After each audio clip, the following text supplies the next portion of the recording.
कशा आहात सगळे? बरे आहेत ना? आणि या जेवण बनवायला.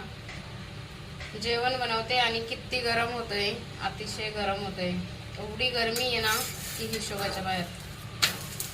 गरमीमुळे डोकं बिकं जाम दुखते. गोळी खाल्ली डोक्याची आणि जेवण बनवायला लागले. जेवण बनवायला तर जेवणामध्ये आहे चपाती, भेंडीची भाजी. आले कामावरनं आणि घरातलं आवरलं आणि डायरेक्ट जेवण बनवायला लागले. कारण की एवढं गरम होते ना की एकदा जेवण बनवून ना मोकळं. जाम गरमी. आज दिवसभर एवढं ऊन आणि एवढी गरमी ना की हालत खराब झाली. आणि डोकं तेवढं दुखतंय ना गरमीमुळं. आणि हे बघा घाम किती सुटलेला आहे पूर्ण. हालत खराब. चला बाय. तुमच्याकडे कशी गरमी आहे नक्की कमेंट करून सांगा. बाय.